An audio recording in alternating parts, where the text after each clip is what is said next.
ሰላም የተከበራችሁ ቤተሰቦቼ፣ በዛሬ ቪዲዮ ላይ በፍቅር ህይወታችሁ ላይ ሊገጥሟችሁ የሚችሉ የወንድ አይነቶችን እናያለን። ምናልባትም ጥቂት ማትባሉ እህቶች እነዚህ ወንዶች በፍቅር ህይወታችሁ ላይ አጋጥሟችሁ ይሆናሉ። አንዳንዶቻችሁ አሁን ላይ የምጠቅሳቸውን ጠቃሚ የማስባቸውን ሐሳቦች ምናልባትም ተጠቅማችሁባቸው ሊሆን ይችላል። አንዳንዶቻችሁ ደግሞ ምንድነው የገጠመኝ ምን ማድረግ አለብኝ በሚል ግራ መጋባት ውስጥ እስቲል ያላችሁ ሰዎች ልትኖሩ ትችላላችሁ። ግራ በመጋባት ውስጥ ደግሞ የተለያያችሁ እህቶችም ልትኖሩ ትችላላችሁ። እንዳጠቃላይ በዛሬ ቪዲዮ ላይ ጠቃሚ ሐሳቦችን ይዤላችሁ መጥቻለሁ። ብዙዎቻችሁ ጠቃሚ ሐሳቦችን ታገኛላችሁ ብዬ አስባለሁ። እየሰማችሁ ላይክ ማድረጋችሁንና ለሌሎች እህቶችም ማጋራታችሁን ግን አትርሱ፣ እጅግ አስፈላጊ ሐሳብ ስለሆነ። የመጀመሪያዎቹ ወንዶች አወጫባሪ ብዬ የምጠራቸው ወንዶች ናቸው። እነዚህ አወጫባሪ ብዬ የምጠራቸው ወንዶች ምን አይነት ባህሪ መሰላቸው ያላቸው?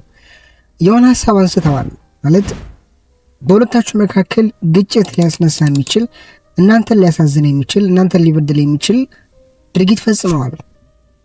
በቃላት ሊሆን ይችላል፣ በተግባር አድርገዋል።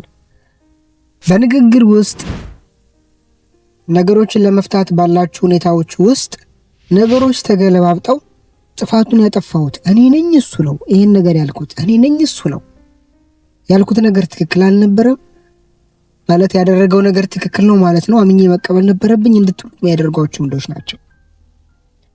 እነዚህ ወንዶች በምን አይነት መንገድ ነው እናንተን የሚያጠቁት? እያደረጉ ያሉት ነገር ወይም ያደረጉት ነገር የተለመደ ነገር እንደሆነና ማንኛውም ፍቅረኛሞች ሊፈጽሙት የሚችሉት፣ ሁለት ፍቅረኛሞች ሊያደርጉት የሚችሉት ተራና ቀላል ነገር እንደሆነ እንድትገነዘቡ በማድረግ በዛ ሂደት ውስጥ ነው ይሄን ነገር እናንተ ለሚፈጥሩት። ምን ታካብጃለሽ? ምንድነው የሚካበድ ነገር? ምን ያደረኩት ነገር አለ? እና ከለም ያደርጋሉ እኮ እናንተናም ያደርጋሉ። በአጠቃላይ የማወጫበር ስራ የሚሰሩ ሰዎች ናቸው፣ በፍቅር ህይወት ውስጥ ያሉ ናቸው። ግን ምንድነው የሚፈጥሩት? በእያንዳንዱ ስህተታቸው ውስጥ እነሱን ከስህተቱ ውጭ በማድረግ የስህተቱ ባለቤት እናንተ እንደሆናችሁ፣ ስህተቱን ለመፈጸማቸው ምክንያቱ እናንተ እንደሆናችሁና በእናንተ የተነሳ ነገር እንደፈጸሙ ስሜትን ይፈጥራሉ። ካልበለዛም ነገሩን በጣም ያቀሉትና ተራ አስመስለውት ምንድነው እንደዚህ የሚያደርግሽ? ይሄ እኮ ማንኛውም ሊያደርገው የሚችለው ሊፈጽመው የሚችለው ነገር ነው። አንቺ መቆጣትሽ የተደረገው ነገር ጤናማ ሆኖ አይደለም፣ በጣም መጥፎ ነገር ነው የተደረገው። ተጽዕኖ ሊፈጥር የሚችል ነገር ነው የተናገረው፣ ተጽዕኖ ሊያሳድር የሚችል ድርጊት ያደረገው። ነገር ግን ለዛ ነገር ግብረ መልስ በመስጠታችሁ አሁን ለምሳሌ አንድ ሕፃን ልጅ እቃ ቢሰብር እቃ በመስበሩ ዝም አትሉትም ወይ? ትቆነጥጡታላችሁ፣ ትመቱታላችሁ፣ የሆነ ነገር ብቻ ቅጣት ትሰጡታላችሁ አይደል? በዛ ሰዓት ላይ ሕፃኑ ልጅ ያለቅሳል። በጣም እንዴት ትመችኛለሽ፣ ምን አጠፋው በሚመስል አይነት ነገር እናንተ ጋር የማሳዘን ስሜትን እስኪፈጥር ድረስ አንዳንዴ ማድረግ አልነበረብኝ ምን ነው ባላደረኩ እስክትሉ ድረስ ማለት ነው። ጥፋት ግን አጥፍቷል፣ መቀጣቱ ግን ትክክል ነው። ግብረ መልስ መስጠታችሁ ግን ያሳዝናችኋል። ተመሳሳይ አይነት ነገር በመናገራችሁ ያን ነገር በማለታችሁ ተመሳሳይ ስሜት የሚፈጥሩባችሁ ወንዶች ናቸው አወጫባሪ ብዬ የምጠራቸው የመጀመሪያ ወንዶች እነዚህ ናቸው። እነዚህ ሰዎች ይህን ነገር በሚያደርጉበት ሰዓት ሚዛናችሁ ወይም ደግሞ ሐሳብ የሰጣችሁበት ግብረ መልስ የሰጣችሁበት መነሻችሁ ላይ የሚችለው እናንተ ብቻ ናችሁ። ለምሳሌ አንድ ሴት ልጅ የሷ ፍቅረኛ እሷ ላይ ሲማግጥ ምንም የማይመስላት ከሆነ እሱም ያውቃቸው ሴቶች ፍቅረኛቸው እነሱ ላይ ሲማግጥ ምንም ጤናማ ስሜት የሚሰማቸው ከሆነ ምንም መጥፎ ነገር የማይሰማቸው ከሆነ እናንተና እኮ የወንድ ጓደኛቸው ሲማግጥባቸው ምንም አይሉም። አንቺ ምንድነው እንደዚህ የሚያደርግሽ ሲል መነሻ ሐሳባችሁ ሚዛናችሁ ሊሆን የሚገባው ራሳችሁ ነው፣ ያደጋችሁበት ማህበረሰብ ነው። እናንተ ጤናማ ብላችሁ የምታስቡት ነገር ነው። ስለ እናንተና ያገባችሁ። በእንዲህ አይነት መንገድ ግብረ መልስ ልሰጡ ይገባል። ይሄ ነገር አንተ ጋር ትክክል መስሎ ከተሰማ ይሄ ነገር ግን ትክክል አይደለም፣ በዚህ ነገር አላምንም፣ ይሄን ነገር ማስተካከል አለብህ፣ ይሄ ነገር መደረግ የለበትም ብላችሁ የመናገር አቅም ሊኖራችሁ ይገባል። እንደዚህ በጣም ደካማ መሆን አስፈላጊ አይደለም። የመናገር አቅም ሊኖራችሁ ይገባል። ግብረ መልስ የመስጠት አቅም ሊኖራችሁ ይገባል። ቶሎ ድንጉጥ መሆን ተገቢ አይደለም።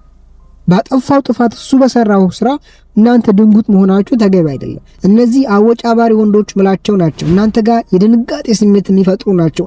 በተለይ ድንጉጥ የሆኑ ሴቶች በጣም በቀላሉ ለነዚህ ወንዶች ይጋለጣሉ። በቀላሉ እነዚህ ወንዶች ያጠቋቸዋል።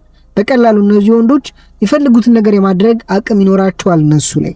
ሁለተኛው ደግሞ ከማን ትበልጫለሽ ምክንያትን የሚሰጡ ከማን ትበልጫለሽ ግብረ መልስን የሚሰጡ ወንዶች ናቸው። እነዚህ ወንዶች በጣም በሚገርም ሁኔታ ጥፋት ስላጠፋችሁ አይደለም አንቺ ከማን ትበልጫለሽ አይነት ነገሮችን የሚያደርጉት። እነሱ ለሚፈልጉት ነገር ለጠየቁት ጥያቄ አድርጊልኝ ላሉት ነገር ጤናማ ምላሽ ባለመስጠታችሁን ይህን ነገር የሚናገሩት አንቺ ከማን ትበልጫለሽ። አሁን ለምሳሌ አብረን እንደር ብሎሽ እምቢ በማለትሽ፣ አይ ይሄ ነገር ትክክል አይደለም በወድህም ባፈቅርህም ሰዓቱ አይደለም በማለትሽ፣ ማታ አብረን እናምሽ በማለቱ ይሄ ሰዓት ገደብ ሊኖረው ይገባል ቤተሰቦች ይቆጣሉ በማለትሽ፣ በአጠቃላይ እንዲህ አይነት እናንተ ጋር ጤናማ ስሜት የማይፈጥሩ ነገሮችን እምቢ በማለታችሁ ከማን ትበልጫለሽ የሚሉ ወንዶች ናቸው። እናንተ ራሳችሁን እንደከወፈሳችሁ፣ እናንተ ራሳችሁን ከሌሎች የበላይ እንዳደረጋችሁና ጉረኛ እንደሆናችሁ እንዲሰማችሁ በማድረግ ያስቀመጣችሁትን ድንበሮች ያስቀመጣችሁትን ጤናማ የነበሩ ኖ የማለት የተከለከሉ ገደቦች እንድታወርዱ የሚያደርጉ ናቸው። በጣም ውስጣችሁ ላይ ጤናማ ስሜትን ባለመፍጠር ማለት ነው። ከማን ትበልጫለሽ? ምንድነው እንደዚህ የሚያደርግሽ? ስለወደድኩሽ ነው ወይ ስላፈቀርኩሽ ነው ወይ? ጤናማ እኮ ይመስላል አይደል ሲሰማ። ከማን ትበልጫለሽ? እውነት እኮ ነው፣ ግን ከማን በልጣሉ እንድትሉ የሚያደርጓችሁ ናቸው። አንቺ የሰራሽው ነገር እኮ የለም፣ ምንም አላደረግሽም እኮ። ድንበሮች አሉሽ የራስሽ። ካደግሽበት አስተዳደግ ሊሆን ይችላል፣ ቤተሰቦች የፈጠሩብሽ ጤናማ የሆኑ ድንበሮች አሉ፣ ትክክለኛ የሆኑ ማለት ነው። እነዚህን ድንበሮች እንድታወርዱ የሚያደርጉ ናቸው። ከሰቀላችሁበት ካስቀመጣችሁበት ነገር አውርዳችሁ የሱን ፍላጎት አጠቃላይ እነሱን ፍላጎት እንድትፈጽሙ ጫና የሚያሳድሩ ወንዶች ናቸው እነዚህ ከማን ትበልጫለሽ ባዮች ወንዶች ማለት ነው። ሶስተኛ ወንዶች የፈለኩትን የማግኘት አቅም አለኝ፣ የፈለኩትን ማግኘት እችላለሁ የሚሉ ወንዶች ናቸው። እነዚህ ወንዶች በተለይ ዋነኛ መገለጫቸው ምን መሰላችሁ? እናንተን ማውረድ ነው። በቀልድ በጓደኞቻቸው ፊት በተለያየ መንገድ እናንተን ያወርዳሉ። ወይም ደግሞ ከእናንተ በፊት የነበረችው ፍቅረኛዋ ምን አይነት ውብ እንደሆነች ለእናንተ ይነግሯችኋል። ከሷም ጋር የተለያዩት በምን እንደሆነ ሲነግሯችሁ ምን እንደሚሏችሁ ታውቃላችሁ? ስላልፈለጉ፣ እነሱ ስላልፈለጉ፣ እሷ በቃ እየፈለገቻቸው እነሱ ግን ስላልፈለጉና ጤናማ ስሜት ስላልተሰማቸው እንደተለያዩት ይነግሯችኋል። ለምንድን ነው የሚነግሯችሁ? እንኳን አንቺ ካንቺ በፊትም ቆንጆ ሴት አግኝቼ ነበርና እፈልገውን ነገር ሳታሟላ ስትቀር የምለውን ነገር አልሰማ ስትል ተውኳት፣ ጥያት መጣው። አሁንም ተመሳሳይ ነገር ላደርግ እችላለሁ፣ ካንቺ ብላይ ካንቺ ተሻለች ሴት ማግኘት እችላለሁ የሚለውን ስሜት ለመፍጠር ነው፣ የበላይነትን ለማሳየት ነው። እነዚህ የፈለኩትን ሁሉ የማግኘት አቅም አለኝ የሚሉ ወንዶች ናቸው። እነዚህ ወንዶች በጣም በቀላሉ ሴቶችን ወጥመዳቸው ውስጥ ይከታሉ። ሴቶች ከገደብ እንዲያልፉ ጫና ያሳድራሉ። አሁን እየጠቀስኳቸው ያለሁት ወንዶች ጤናማ አመለካከት ያላቸው ወንዶች አይደሉም። በእንዲህ አይነት መንገድ ይሰመርልኝ። ወደ አራተኛው እንሂድ። አራተኛው ተወዳጅ ለመምሰል የሚጥሩ ወንዶች ናቸው። እነዚህ ወንዶች ዋነኛ መገለጫቸው በተለይ ማስቀናት ነው። አሁን አንድ ነገር ልነግራችሁ ፈልጋለሁ። እናንተ በራሳችሁ ተቃራኒ ጾታ ባደረገው ነገር ብትቀኑ ትንሽ ቅናት ጤናማ ነው። አውቆ እናንተን ለማስቀናት መጣር ግን ጤናማ አይደለም። እነዚህ ወንዶች ምንድነው የሚያደርጉት? ከናንተ ጋር ሲሆኑ የተለያየ ሴቶች እንደሚደውሉላቸው ለማሳየት ይሞክራሉ። ይደውሉላቸዋልም ደግሞ ከናንተ ጋር ሆኖ ራሳቸውን ቢዚ ለማድረግ የሚጥሩ ናቸው። ከናንተ ጋር ሆኖ በቃ በጣም ተፈላጊ እንደሆኑ ለማሳየት የሚጥሩ ወንዶች ናቸው። ንግግራቸው ሁሉ ከዛ ይወጣ አይደለም።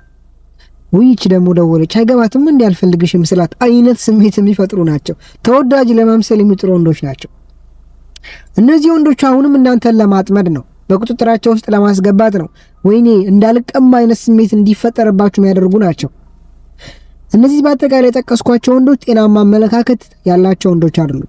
በፍቅር ህይወት ውስጥ ከነዚህ ጋር ፍቅር የጀመሩ ሴቶች ረጅም ርቀት የሚሄድ እድላቸው በጣም ዝቅተኛ ነው። እነዚህ ወንዶች አይስተካከሉም እያልኩ አይደለም። በእንደዚህ ባህሪ ግን ከነዚህ ወንዶች ጋር እስከ መጨረሻው መቀጠል፣ ዘለቄታዊ ደረጃ መድረስ ማይቻል ነው። እነዚህ ወንዶች ሲገጥሟችሁ ባህሪያቸው ማይስተካከል ከሆነ ፈጣን እርምጃ ብትወስዱ መልካም ነው። በአጠቃላይ በዛሬ ቪዲዮ ላይ ጤናማ ሀሳቦችን፣ ምክሮችን እንዳገኛችሁበት ተስፋ አደርጋለሁ።